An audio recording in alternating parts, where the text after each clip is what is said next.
platícanos tus argumentos en contra de esta propuesta del Sistema Eléctrico Nacional. Estamos escuchando a Fabián con estos argumentos. ¿Cuál es tu punto de vista? Pues muchas gracias, y antes que nada en lo que pone en la presentación, quisiera nada más comentar que ya no soy director ni formo parte de Ombudsman Energía México, y más bien agradecer al CCE y a los grupos parlamentarios por la invitación.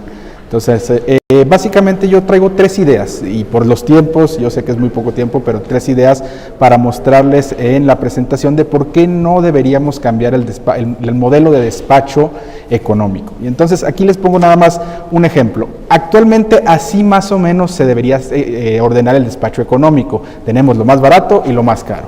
Lo que propone CFE es cambiarlo así. Del lado derecho lo pueden ver. ¿Cómo se va a cambiar? Pues primero partes hidroeléctricas, luego las plantas que tengan contratos térmicos con CFE, luego en algunos casos subastas, en algunos casos PIEs. Entonces se hace una mezcla muy rara que no tiene orden, pero lo podemos ver también ya en términos reales con centrales reales en la que sigue. Por ejemplo, así más o menos se debería ver el despacho, y ahorita quizá Fabián me corrija, pero sí se debería ver ahorita. Tenemos plantas no despachables, por ejemplo, ¿cuáles? Nucleares como Laguna Verde, o sea, tienen que operar, o las llaman a veces must run o operación obligada. Luego tenemos algunas que no fijan precios, que son despachables intermitentes, que son las renovables, como bien señalaba Fabián, que son solar y eólica. Luego tenemos otras que son esas amarillas, que son contratos legados, y luego tenemos el resto que oferta, digamos, por precio económico. Abajo tenemos algunas centrales de CFE que son muy eficientes, ciclos combinados en el norte del país, por ejemplo. Tenemos PIEs, tenemos generación privada, tenemos muchas ofertas ahí, y se va determinando el precio conforme vamos necesitando la oferta. Y al final, ¿qué tenemos? Pues tenemos térmicas como carboeléctricas, tenemos combustibles, tenemos piqueras de diésel. Entonces se pueden dar cuenta que es una lógica que va incremental. Es más, así como vemos las rayitas del celular cuando tenemos señal y cuando no tenemos. Lo que proponen es cambiarlo así. Podemos ver aquí, por ejemplo, algunas hidroeléctricas que tienen costos altos o de costos de oportunidad que son importantes. Luego tenemos térmicas de CFE, luego tendremos algunas térmicas PIEs, luego las renovables y luego lo que sobre. Es lo que nos dice. Entonces vean también cómo se rompe la lógica que tenemos. Entonces por eso decimos que el cambio de despacho sí afectará a los precios. La que sigue, por favor. Otra cosa es, ¿qué va a entrar en cambio? ¿Por qué vamos a entrar con plantas más viejas, caras y contaminantes? Pues porque esta es la estructura como se han otorgado permisos a CFE, y como pueden ver, antes de 1993 está el 30%, después de entre 1993 y 2003 tenemos otro 35%, y desde 2006 a 2020 tenemos otro 32%. Entonces, como podemos ver, lo que vamos a ver, la que sigue por favor, es como ese 30% que son previas de 1993 van a tratar de entrar y vender a precios más altos. Entonces yo no conozco ningún negocio que comprando caro pueda vender barato. Entonces esto, por ejemplo, la que sigue son los permisos que están otorgados a privados, al menos lo que dice la anterior, por ejemplo. Y si podemos ver el PAI, podemos ver que CFE ha obtenido desde 2006 a 2020 ha obtenido la mitad de los permisos. No se le ha negado nada, no se le ha dado trato preferencial a los privados.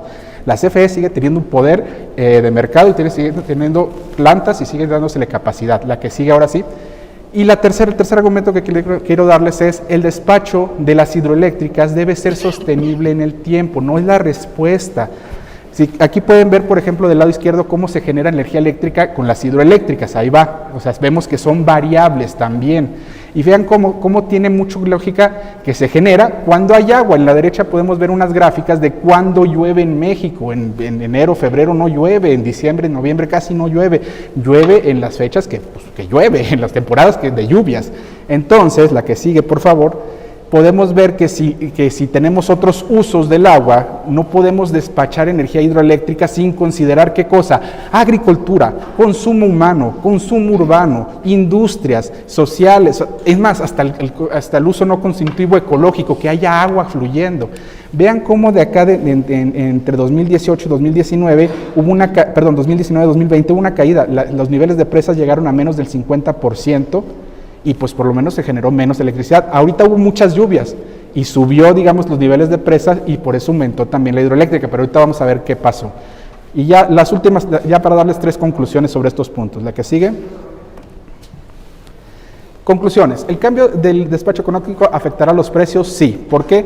Porque todos los consumidores al final del cuenta vamos a tener que pagar más. Y si no pagamos más, vamos a tener que aportar con aportaciones federales, es decir, vamos a tener un déficit que cubrir. En esta gráfica podemos ver cómo CFE ha recibido año con año mayor cantidad de subsidio.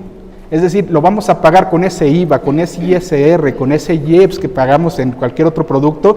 Una parte se va a terminar a ir a contribuir a estas pérdidas porque no se está recuperando el costo.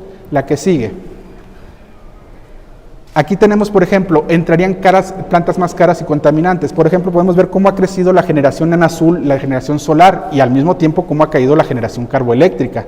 Pero también cuando sube la generación carboeléctrica también cayó la solar. Entonces podemos ver, por ejemplo, que cómo la generación solar está desplazando generación de carbón. Es cierto lo que nos dice Fabián, hay cosas importantes que proveen una termoeléctrica, pero no en todos los casos, y en algunos casos también se les pagan por estas reservas. Entonces es bien importante comentar que en la medida que sigan entrando estas plantas más caras y contaminantes, pues vamos a desplazar también a las plantas que son más baratas y más limpias. La que sigue, por último. El despacho hidroeléctrico debe ser sostenible en el tiempo porque no es la solución para una matriz energética sustentable y no está no se puede utilizar la totalidad de las hidroeléctricas para sostener el sistema eléctrico. Ahorita les mostraba cómo creció la generación hidroeléctrica en los últimos meses. Vean cómo se desplomó. Es decir, todos lo saben, si estamos consumiendo más rápido de lo que estamos almacenando, pues se nos va a caer. Entonces vean cómo se cae también la generación hidroeléctrica. Después de que tuvimos un pico de producción, pues tenemos ahora un valle de producción. Y estas son mis 3 conclusiones del tema, y adelante.